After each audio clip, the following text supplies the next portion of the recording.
খবরটি নিবেদনে care concern hospital. আপনার সুস্থতা কামনায় care concern hospital, Serampore, Hooghly. রাজ্যপাল আজকে ফিরুন আমরা দাবি করছি। এলাকায় কালকের মধ্যে পৌঁছান, 144 প্রত্যাহারের ব্যবস্থা করুন, ইন্টারনেট চালু করুন। মমতা পুলিশ ফেল করলে সেন্ট্রাল ফোর্স ডিপ্লয়মেন্ট করে জনগণের মানবাধিকার এবং তাদের যে সংগঠিত মানুষের যে রোষ আন্দোলন, তাকে কোনোভাবে সরকারি ক্ষমতা দিয়ে পদদলিত করতে বিজেপি দেবে না। আমরা ভারতীয় জনতা পার্টির এমএলএরা সোমবার দিন অ্যাসেম্বলিতে জড়ো হয়ে 144 ভাঙার জন্য সন্দেশখালী যাব। আমরা রাজ্যপালকে 24 ঘন্টা টাইম দিয়ে গেলাম। কালকের মধ্যে যদি পিস রেস্টোর না করেন, এসসি এসটিদের প্রোটেকশন না দেন, সোমবার আমরা 144 ভাঙবো। কত ক্ষমতা আছে অ্যারেস্ট করুন আমাদের, আমরা দেখতে চাই।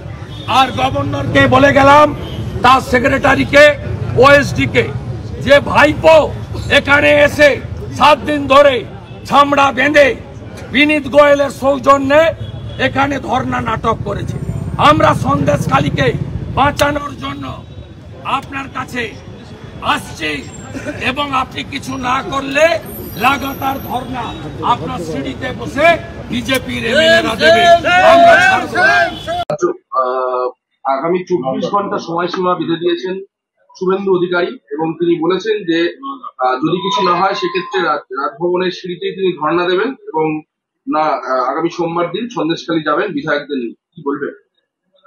শুভেন্দু অধিকারী প্ররোচনা দিতে চাইছেন, প্রচারে থাকতে চাইছেন, গন্ডগোল করাতে চাইছেন।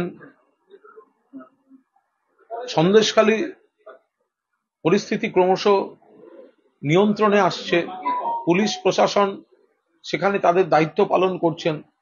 আজ নতুন কোনো ঘটনা ঘটেনি। রাজ্য সরকার যা যা করণীয় করছেন, সেখানে নতুন করে 24 ঘন্টার মধ্যে ব্যবস্থা নিতে হবে। কি ব্যবস্থা নেবেন? যা ব্যবস্থা নেওয়া সেটা তো পুলিশ প্রশাসন নিচ্ছে। শুভেন্দু অধিকারী বা বিজেপি বা সিপিএম বা কংগ্রেস যারা শকুনের রাজনীতি করে, তাদের দুঃখ হচ্ছে, তাদের গন্ডগোল করতে হবে। এই গন্ডগোল নিয়ে তারা রাজনীতি করবেন। সুতরাং এই 144 কেন জারি হয়েছে? এরা চায় কি? এরা চায় রোজ এই গন্ডগোল থাকুক। এরা উন্নয়ন বোঝে না, কাজ বোঝে না, মানুষের পাশে থাকা বোঝে না। ওখানে কারোর কোনো আচরণে মানুষের কিছু ক্ষোভ ছিল, আর বাকিটা ইন্ধন দিয়ে গুজব রটিয়ে রাজনীতি করেছে বিজেপি, সিপিএম, কংগ্রেস। তুমি বলেছি শুভেন্দু অধিকারীকে পুলিশের উচিত মাঝপথে বেঁধে রেখে দেয়া। শুভেন্দু অধিকারী একটা সন্দেশখালী শান্ত হচ্ছে, সন্দেশখালী শান্ত হচ্ছে, দল ব্যবস্থা নিয়েছে, পুলিশ প্রশাসন ব্যবস্থা নিয়েছেন। সরকার বিরোধী কোনো বিক্ষোভ হয়নি, ব্যক্তিকেন্দ্রিক বিক্ষোভ ছিল। কোনো ব্যক্তি যদি অন্যায় করে থাকে নিশ্চিতভাবে তার ব্যবস্থা হচ্ছে, দল ব্যবস্থা নিয়েছেন। ফলে যখন পরিস্থিতি শান্ত, তখন গন্ডগোল করার জন্য শুভেন্দু অধিকারী যাচ্ছে। ওকে মাঝপথে কোনো ভালো গাছে বেঁধে রাখা উচিত। The salon master family salon চালু করছে নেইল এক্সটেনশনের ওপর দুর্দান্ত অফার।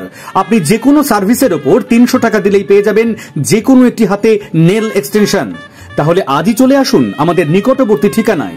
আমাদের ব্রাঞ্চগুলো হলো রিষড়া বাঙ্গুর পার্ক মাদার ডেয়ারির বিপরীতে, Manasi Bazar Serampore, Sheoraphuli GT road ICICI ব্যাংকের ঠিক বিপরীতে, আরামবাগ লিংক রোড বসন্তপুর মোড়। Phone number 8777023189।